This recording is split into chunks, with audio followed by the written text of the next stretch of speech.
Join spiritual feminist and empowerment coach Joni Advent Maher for Trust Your Sacred Feminine Flow.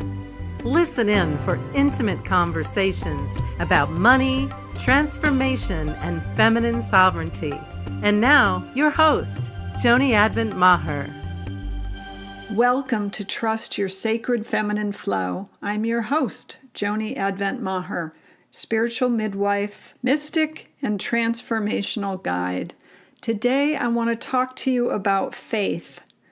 I want us to deconstruct what you have faith in and what you put your faith in. This feels like an important topic to me because ultimately, if we're able to move beyond blind faith or unearned faith, if we can be intentional and clear about where we place our faith, we can open to a vast and powerful resource, a potency that can carry us through not only challenges and adversities in life, but make our day-to-day, moment-to-moment experience more grace-filled and more pleasurable. So our time together today is going to be an extended inquiry into faith and your faith.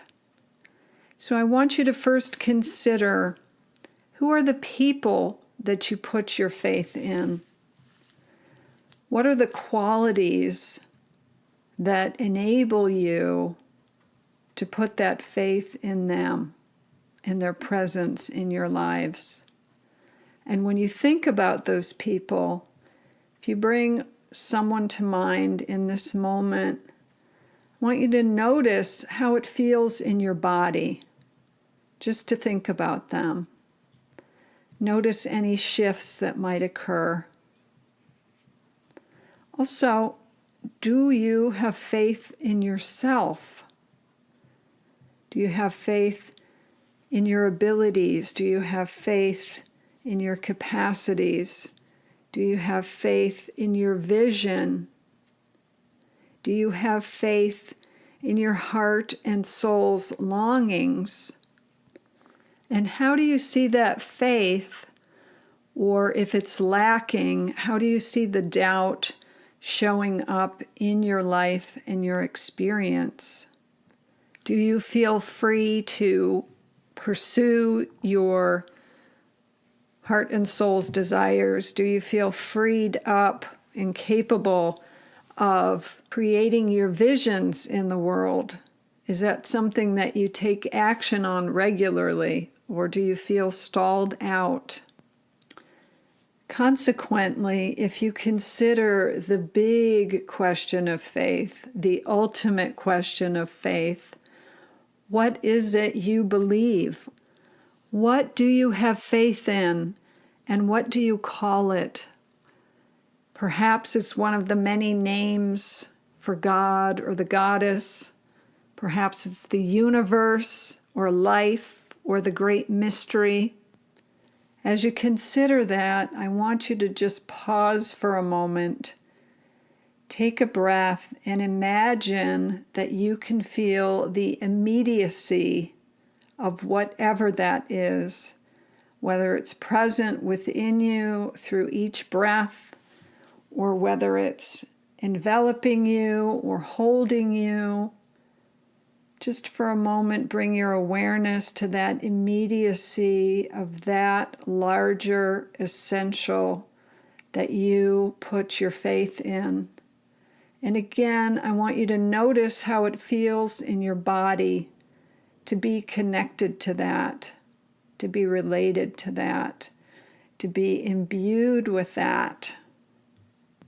And now let's go back to that earlier question about whether you feel freed up to create your visions or to pursue your heart and your soul's desires. I want you to look at these two aspects of faith, faith in self and faith in something larger. And I want you to imagine that your human consciousness is resting somewhere in the middle of that. And just notice how you relate to each of those and how it affects your ability to move forward in your life or to create with those supports, with the support of having full faith in yourself, or the support in knowing there's something larger holding you, guiding you, supporting you. So we live in a world that is chock full of distractions. We live in a world with other people's beliefs, other people's opinions, other people's energies, and kind of the unfolding of all of us being in this mix together. And all of those components can interfere with a clear connection and conduit to our faith, both in ourselves and in something greater. So when I think about this, I go back to the story which I learned as a little girl from the Bible, and more recently heard the poet David White speaking to. And it is the story of Peter, the apostle, in the boat on the lake with Christ, or on the sea. I guess it was the Sea of Galilee. I don't know. I'm not sure about those details. But my point is, it's the idea of Jesus, or the Christ, walking on the water and calling Peter to get out of the boat and meet him and join him.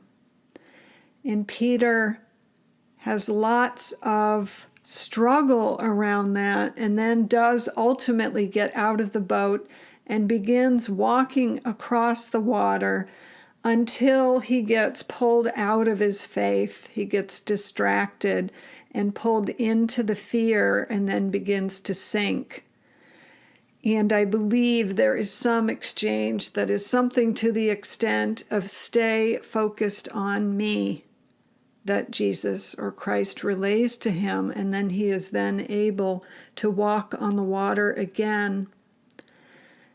And the reason this story comes to me is because there have been many times in my own journey where I have had to fix my attention on my point of faith out in front of me. And whether it was faith in my vision, faith in my calling, faith in what I was meant to create, or a truth that I knew needed to be said, and I knew that there was a resource or a support that could guide me, that I have had to make single pointed focused, keep my attention right on that, which can draw me step by step to my next destination. So just like walking on a tight wire rope and having someone on the other side and being able to just lock eyes and stay focused there and not get pulled into any of the externals. Because I'm here to tell you, if there is anything in your life that you're longing to create, if you have a vision, if you have something that's new, that isn't seen, that isn't out there, it can be very easy to get distracted and pulled off course. So I'm bringing this up today because personally I believe that we are here to be powerful creators and co-creators in our life. I do believe in the divine and in a benign and supportive universe that is holding us and working on our behalf. I do believe that if we have desires, heart and soul desires, that we have both the capacity to create those and bring them into our life, and that in the act of doing so, that we become more and more of our true and essential selves. So when we have a balance in faith in ourselves and faith in something larger or greater than us, we have the greatest ease in that creative process. Often we have an imbalance where we may have greater faith in ourselves, where we believe it's all up to us, which often can manifest as an imbalance or overactive masculine principle. And then there are those of us who have an imbalance in the other direction. We perceive the power or the ability or that which is worthy of faith to be outside of us. So it may be something greater than us, or it may be in other people. This would indicate overdevelopment of the feminine nature. With that comes more difficulty with seeing how we can be the active agents in our life to create things on our own behalf.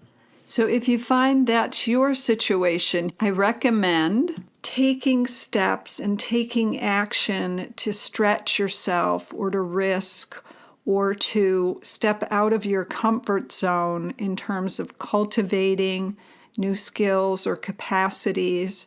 I know one area this can show up, for example, is certainly with money and our relationship with money and our belief in our capacity to earn or generate or manage money. But it can show up in any area of life. So cultivating skills and learning or doing things to take action or to strengthen our abilities naturally will increase our faith in ourselves and a healthy, more balanced masculine principle. However, if you find yourself needing to cultivate more of your feminine nature and greater faith in something larger than yourself, I have a couple of thoughts and suggestions. First and foremost, when we think about faith, it is really a matter of perception and perceiving what is present, what is possible. There's a 19th century poet named Ralph Hodgson, and he wisely said that some things have to be believed before they can be seen. And I believe that that is absolutely true. So when we need to cultivate greater faith in something outside of ourselves, it's really about a practice of looking for the good, for the support, for the miracles. It's about training the brain and the mind to look differently. There's a prayer that I often use, which is, "May I recognize, receive, and appreciate all the support and gifts coming my way today." It's simple but powerful. So again, the point of all of this is becoming more adept, more free, more empowered, more passionate creators of your life and in your life. This is a cornerstone of your feminine sovereignty. It is a cornerstone of growing into the woman that you were born to be, that you came to this life to embody and to live and to share. And it is through listening to the longings and the desires of your heart and your soul. That is the carrot. That is what is leading you to who you're meant to be in your most full and expressed and authentic self. So, my beloved, I have faith in you. I have faith in the guidance system of your soul that is drawing you forward, that is calling you to that expression of your sacred self. And it is my prayer and my desire for you that you can rest in that faith, both in yourself and in the larger matrix of divine grace that is holding you and always present and available to work on your behalf. Those resources are always available to you.